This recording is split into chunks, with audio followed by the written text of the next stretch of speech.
menambah biaya yang dikeluarkan oleh satuan pendidikan maupun yayasan, sehingga dia setara dengan upah minimum regional 1,8.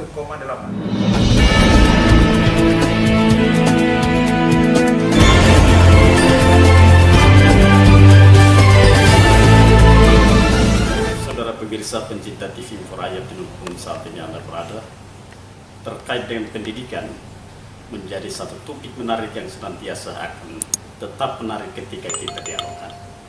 Saat ini di samping saya telah hadir Kepala Dinas Pendidikan Provinsi NTT, Bapak Yunus Lusih, akan siap memberikan penjelasan terkait dengan bagaimana strategi dan upaya untuk membangun pendidikan secara total di NTT. Selamat sore Pak Kadis. Selamat sore. Siap. Baik, terkait yang namanya pendidikan ini sebenarnya tanggung jawab sebuah masyarakat. Kita namanya pemerintah itu mengatur tentang regulasi, dan di bawahnya pasti semua pihak akan berikutkan di sana. Adakah kreativitas atau pola kita kucurkan untuk menjawab tentang tantangan pendidikan yang sementara digelarakan? Karena yang kita tahu bahwa pandemi dan berbagai tantangan tentunya banyak hal yang harus kita siap. Suara Pak Kadis saya persilakan. Pertama, pendidikan Nusa Tenggara Timur di tengah pandemi COVID-19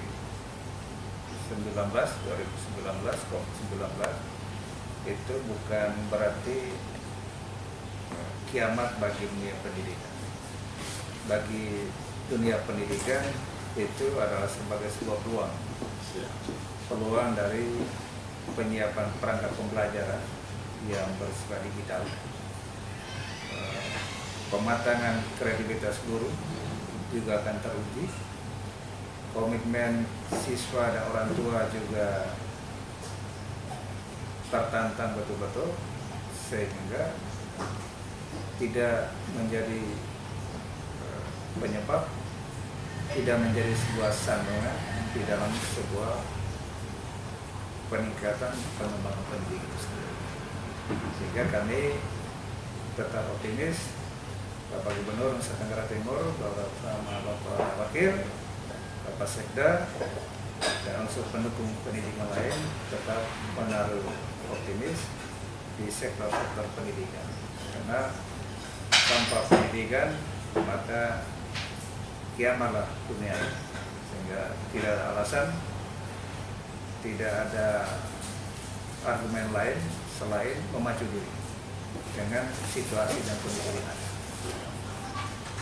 Ini tentunya juga bahwa ketika SMA SMK ini diberikan di bawah kewenangan pemerintah provinsi, tentunya juga dalam kaitan dengan pengawasan atau supervisi dari pihak kita ke sana itu mungkin alami kesulitan real yang dihadapi oleh dinas teknis terkait seperti apa? Pertama, ketika UPT Unit Pelaksana Pendidikan tingkat kabupaten karena perintah undang-undang harus dirampingkan, maka itu menjadi sebuah tantangan tersendiri. Ini kembali pada soal tentang kendali. Kita memiliki sekolah menengah atas maupun saya cukup banyak, 800 lebih, dengan tenaga guru ASN 8.201. Dengan kekerasan dan tipikal seperti ini, persepsi publik pasti memiliki hambatan-hambatan tersendiri. Dan ini tidak hanya disoroti oleh publik, tetapi ada keluhan-keluhan guru tentang pelayanan yang mereka rasa sangat sulit, tersendat, dan itu butuh sebuah solusi. Dan kami pemerintah provinsi dalam berbagai arahan dan ketegasan ada solusi yang bisa memperpendek rentang kendali antara dinas pendidikan provinsi dengan sekolah-sekolah yang terpencil. Karena yang kita urus adalah sebuah mekanisme kerja yang harus kita susun. Karena itu kita merencanakan dan saudara komitmen akan mengoptimalkan fungsi pemerintah setempat, dengan bupati, wali kota, kepala dinas pendidikan setempat, supaya bisa berperan membantu pemerintah provinsi dalam perencanaan dan kendali. Itu yang mau kita dorong. Juga ada satu kreativitas bagaimana ya, bahwa mereka ini kan dipercayakan oleh pimpinan untuk juga berkreasi bagaimana percepatan pembangunan khususnya pendidikan itu tentunya harus segera sampai di masyarakat. Ada satu program yang dulunya sempat dilaunching, yaitu Gong Belajar. Nah, ketika dinas ini ada di tangan Pak Kades ini, apakah ide lain yang bisa dicondongkan sehingga ada warna khusus tentang pembangunan pendidikan ini? Dinas Pendidikan Provinsi di bawah kepemimpinan kami dengan teman-teman, kita membentuk tim kerja. Tim kerja ini secara struktural itu sudah tersistem.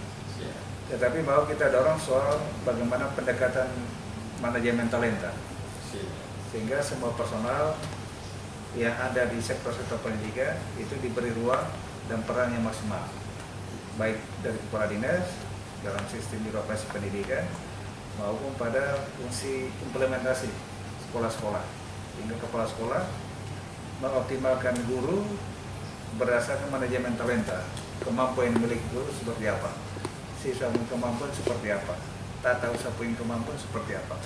Begitu juga kepala dinas, sehingga pekerjaan itu tidak terasa berat karena kita menggerakkan berbagai potensi yang ada di internal ini. Dia kemampuan itu di bidang teknisi, SD, maka kita beri ruang, silakan berkreasi, tapi di bawah tentang kendali, sehingga tidak lepas kontrol.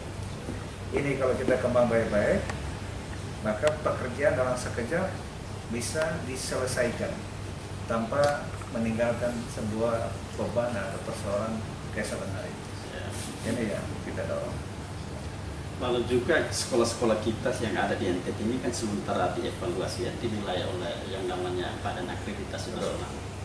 Jadi mereka akan turun, melakukan survei, lalu memberikan penilaian bagi apakah ini kriterianya tentang 8 standar itu penuh atau tidak. Dan ini komunikasi kita dengan lembaga itu seperti apa? Pertama, Badan Akreditasi Nasional itu independen personal.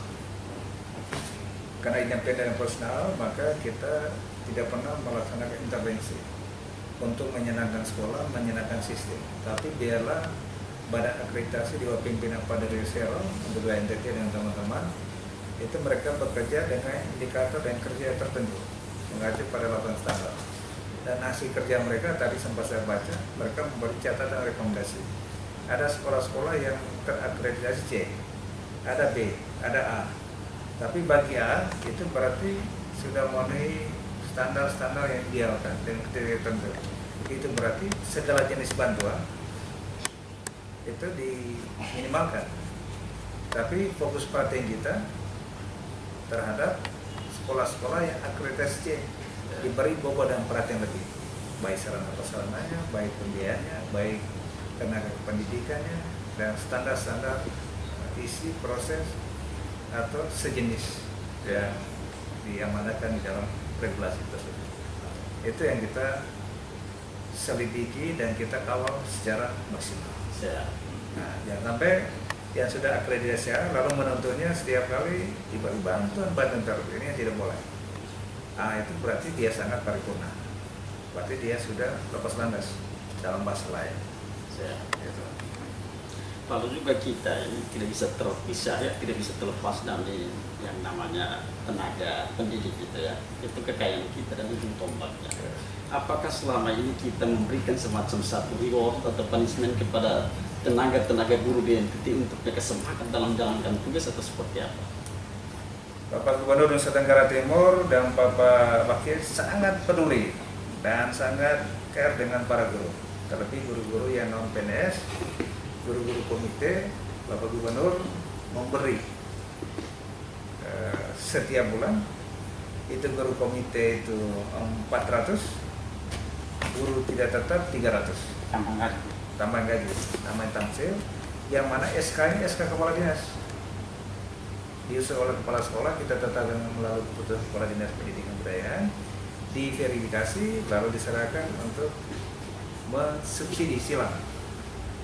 Komite itu tadi 400 ya, kita guru tidak tetap 300.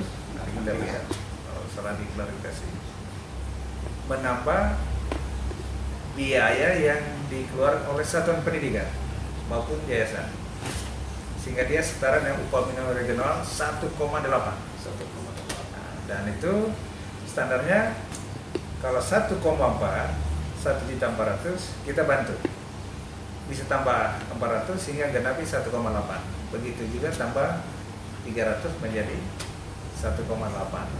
Tapi oleh pemerintah provinsi Nusa Tenggara Timur dalam berbagai kesempatan, Bapak Sekda, dalam pandangan terhadap fraksi-fraksi kemarin, itu mereka akan tahun depan akan dinaikkan.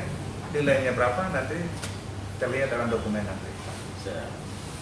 Itu perhatian pemerintah, Bapak Gubernur sangat peduli terhadap guru dan bagaimana meningkatkan harkat dan martabat guru. Sehingga tadi izin untuk belajar lain sebagai pembelajar, kami di bawah kepemimpinan saya dan teman-teman itu menspiritkan sebuah pernyataan bagaimana kita merestorasi, memugar, restorasi kebangkitan pendidikan yang revolusioner menuju NTT cerdas, NTT yang berbudaya, NTT bangkit dan NTT sejahtera. Karena itu untuk mencapai itu maka kami harus memuliakan harkat dan martabat guru kembali, baru bisa jalan. Sehingga mutu bisa berjalan. Ketika kebutuhan yang terpenuhi, harkat dan martabat terpenuhi, teori motor soal aktualisasi diri benar-benar kita lihat, maka tidak ada cerita soal komponen mutu dengan sendirinya pasti digerakkan dan mudah dikendalikan. Saudara pemirsa, tentunya dialog singkat yang telah dibangun ini menjadi sangat bermanfaat ketika kita ikuti. Kita tahu bahwa NTT ini sebenarnya dapur pendidikan untuk tingkat nasional. Jauh sebelum Indonesia merdeka sudah banyak gerakan-gerakan guru yang diutus dari NTT. Untuk itu tentunya gandengan tangan pihak per pihak untuk mendukung tentang pendidikan di NTT adalah tugas dan tanggung jawab kita bersama. Mari kita sehati, mari kita berjuang bersama. Gerakan menuju NTT bangkit, NTT sejahtera tentunya suatu saat kita dalam sebuah restorasi kebangkitan pendidikan yang revolusioner. Siap. Menuju NTT budaya, NTT cerdas, NTT bangkit dan NTT sejahtera. Siapa lagi kalau bukan lewat sektor pendidikan?